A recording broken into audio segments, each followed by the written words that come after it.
Well. How you doing, family? Good to be here with you. And as always, we want to say that federal law allows citizens to reproduce, distribute, or exhibit portions of copyrighted motion pictures, videotapes, or video discs under certain circumstances without the authorization of the copyright holder.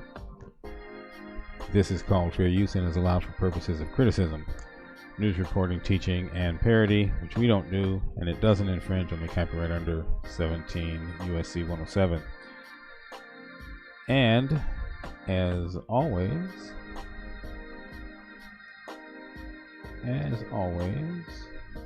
we want to remember to keep our heads down and our hands up.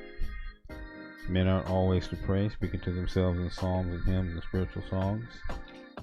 Speaking to the Messiah, we need to do so at all times. We really do.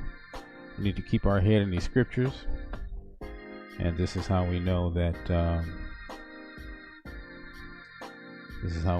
we are on board with everything that we need to be doing. Is by reading these scriptures, family. It is true. We need to keep our head in these scriptures. And so let me say hello to you. How you doing? There is something that we're going to be doing a little bit differently tonight, and so we won't be taking up a lot of time, and this will be in a series of different things that we'll be doing. So as I had said to you before, I wanted to get into the book of the war from Flavius Josephus. And this is about what was going on prior to the sacking of Jerusalem in 70 AD by Tatus and Vespasian. So this is the siege of Jerusalem. We will put the link in the description so that you can see that link if you can't see it there. And so we wanted to go into this and talk about this a little bit and then just read it. We're just going to do some reading, not a lot of teaching. This stuff is self-explanatory, so we just want you to look at this, and we'll put the description in the box so that it can be seen. Okay, so we're going to turn this down so we can go into it, and I really hope you guys get something out of this. This is the book of the war. Now there are 1, 2, 3, 4, 5, 6, 7 different books, and this is book 4, and it's of the war, containing the interval of about 1 year from the siege of Gamala to the coming of Titus to besiege Jerusalem. Chapter 1. The siege and taking of Gamala. Now, all those Galileans who, after the taking of Jotapata, and forgive me if I can't pronounce these words, I'm sure they were in Hebrew, and here transliterated into whatever we call English. After the taking of Jotapata had revolted from the Romans, did, upon the request of Tarachi, delivers themselves up to them again. And the Romans received all the fortresses and the cities, excepting Gishala and those they had seized upon Mount Tabor. Gamala also, which is a city over against Tarachi, but on the other side of the lake, conspired with them. This city lay upon the borders of Agrippa's kingdom, as also did Segona and Seleucia, and these were both parts of Gaulonitis, for Segona was a part of that called the Upper Gaulonitis, as well as Gamala of the Lower, while Seleucia was situated at the lake of Semiconatus, which lake is 30 furlongs in breadth and 60 in length. Its marshes reach as far as the place of Daphne, which in other respects is a delicious place, and hath such fountains as supply water to what is called Little Jordan, under the temple of the golden calf. Now there's a note there which we'll get to. But the thing that got me was that there was a temple of the golden calf where it is sent into Great Jordan. This is the waters from this is the fountains from this water. Comes from this place that is called Little Jordan, which is in a temple under the golden calf, and that water is sent into the Great Jordan, which is the river. Now Agrippa had united Sagona and Seleucia by leagues to himself at the very beginning of the revolt from the Romans, yet did not Gamala accede to them, but relied upon the difficulty of the place, which was greater than that of Jotapata, for it was situated upon a rough ridge of a high mountain, with a kind of neck in the middle. Where it begins to ascend, it lengthens itself and declines as much downward before as behind, insomuch that it is like a camel in figure. So think about a hump. If you look at a camel's hump, this city was sitting at the very top of the hump, and you had a steep incline in front of it and behind it. That's what they're talking about. From whence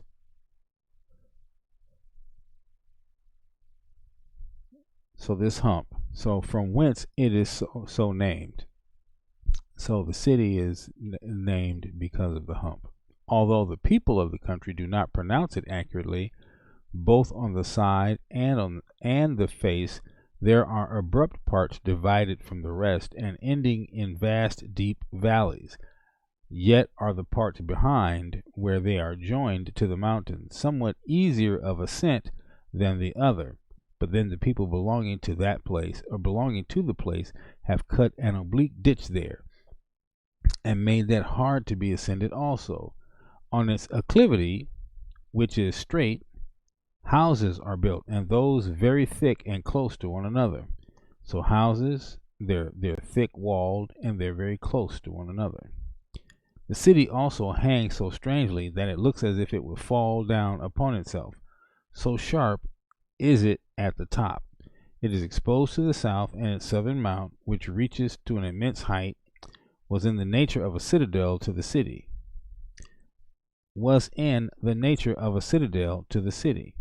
And above that was a precipice, not walled about, but extending itself to an immense depth. There was also a spring of water within the wall, at the utmost limits of the city. 2. As this city was naturally hard to be taken, so had Josephus, by building a wall about it, made it still stronger, as also by ditches and mines underground.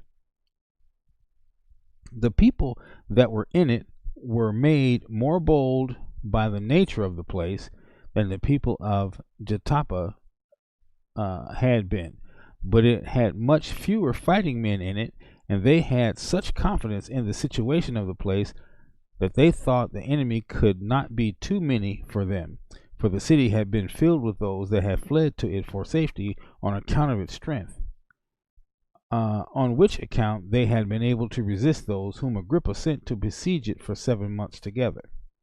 So because of the way that it was positioned on this mountain and the way that it was built, they knew that it would be a hard place to take. 3. But Vespasian removed from Emmaus, that means he left Emmaus, where he at last pitched his camp before the city of Tiberias. Now Emmaus, if it be interpreted, may be rendered a warm bath, for therein is a spring of warm water, useful for healing, and came to Gamala.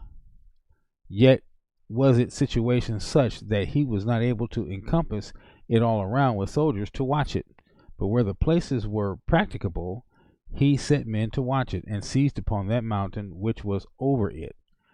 And as the legions, according to their usual custom, were fortifying their camp upon the mountain, he began to cast up banks at the bottom, at the part towards the east, where the highest tower of the whole city was, and where the 15th legion pitched their camp, while the 5th legion did duty over against the midst of the city, and whilst the 10th legion filled up the ditches and the valleys. Now at this time It was that as King Agrippa was come nigh to the walls, and was endeavoring to speak to those that were on the walls about a surrender, he was hit with a stone on his right elbow by one of the slingers, and he was then immediately surrounded by his own men.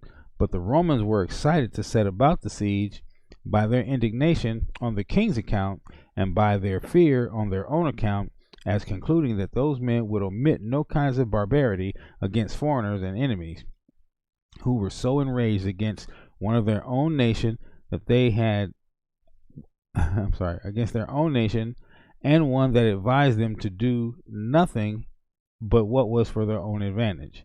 4.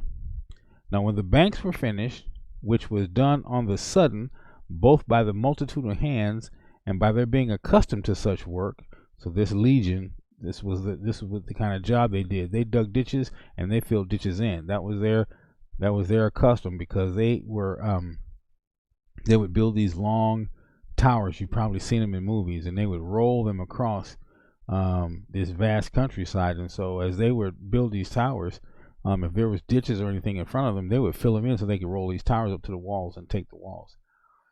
They were accustomed to such work. They brought the machines, but Shares and Joseph, who were the most potent men of the city, set their armed men in order, though already in a fright, because they did not suppose that the city could hold out long, since they had not a sufficient quantity either of water or of other necessities. However, these their leaders encouraged them and brought them out upon the wall, and for a while indeed they drove away those that were bringing the machines. The machines are these towers I'm telling you about, which you've probably seen in other movies.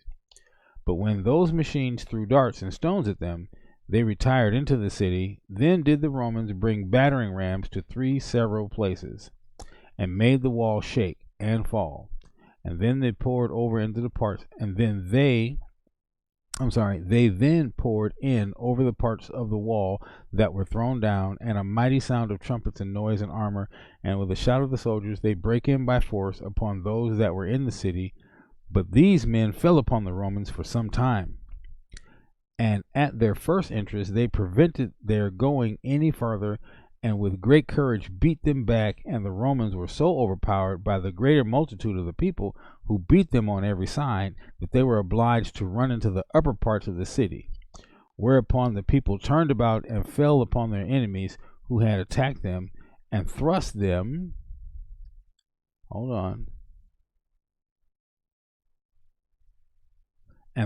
down to the lower parts, as they were distressed by the narrowness and difficulty of the place, slew them. And as these Romans could neither beat those back that were above them, nor escape the force of their own men that were forcing their way forward, they were compelled to fly into their enemies' houses, which were low. But these houses, being thus full of soldiers, whose weight they could not bear, fell down suddenly. And when one house fell, it shook down a great many of those that were under it, as did those do such as were under them. By this means a vast number of Romans perished, for they were so terribly distressed that although they saw the houses subsiding, they were compelled to leap upon the tops of them, so that a great many were ground to powder by these ruins, and a great many of those that got from under them lost some of their limbs, but still a greater number were suffocated by the dust that arose from those ruins. So the Romans, this city is stacked upon itself, as it's on top of this camelback type mountain. So it's this huge city that's stacked up high like a skyscraper, and all the houses are built upon it. And as the Romans are running up onto the city trying to take the city, as they're fighting their way up into the city, and the men who are coming behind them are fighting their way up, they can't go back. As the men who are in the city are fighting them and killing them, they can't go backwards because there's too many Romans coming up, and they can't go forward because they're being beat down. Then because of the weight of all of them in the city at that point, the city collapses underneath them and starts crushing and killing Romans. That's what's happening right here. So the people of Gamala supposed this to be an assistance afforded them by God, and without regarding what damage they suffered themselves, they pressed forward and thrust the enemy upon the tops of their houses. And when they stumbled in the sharp and narrow streets and were perpetually falling down, they threw their stones or darts at them and slew them. Now the very ruins afforded them stones now, and for iron weapons the dead men of the enemy's side afforded them what they wanted. For drawing the swords of those that were dead, they made use of them to dispatch such as were only half dead. So as people who were getting wounded by the city falling, they would take the swords of those Romans and they would go ahead and kill them. If they were already wounded, they would just finish them off. There were a great number of who, upon their falling down from the tops of the houses, stabbed themselves and died after that manner. Nor indeed was it easy for those that were beaten back to fly away or run. For they were so unacquainted with the ways, and the dust was so thick, that they wandered about without knowing one another, and fell down among the dead crowd. The dust was so thick. This makes me think about when the World Trade Center came down in 9/11. Okay, so that's all we're going to do right now, and then when we come back, we're going to pick it up from 5 and go forward. Okay, so we're going to do a little bit of this, each day or each time we come in here. We're going to pick it up at 5 when we come back. And if you want to, you can get this. You can get the link and follow along, or read it for yourself. We're going to post it in the description. Okay, so we're going to be reading about the book 4 of the war. This is the taking of Jerusalem. Now we haven't even gotten to all the good parts yet, and I don't want to just sit down and just read a bunch of it because a lot of people can't take that much information. So what we're going to do is we're going to take it by parts and we're going to break it out until we can read the whole thing, and maybe come back later on and talk about it. So here was a city that was built on a hill shaped like a camel, and the Romans went to take the city, and the city collapsed underneath them and killed a bunch of people, and a lot of people were killed by the dust because it was so thick. Makes you think of the World Trade Center. And the dust was so thick they wandered around, they couldn't even tell who each other was. And a lot of them choked out and suffocated because the dust was so thick and they fell dead among the crowd. Okay, Wars of the Jews is what this is. And family, I tell you, you want to stay prayerful and keep the stuff out in front of you. Okay, we're going to go off with this one, and we'll talk to you later.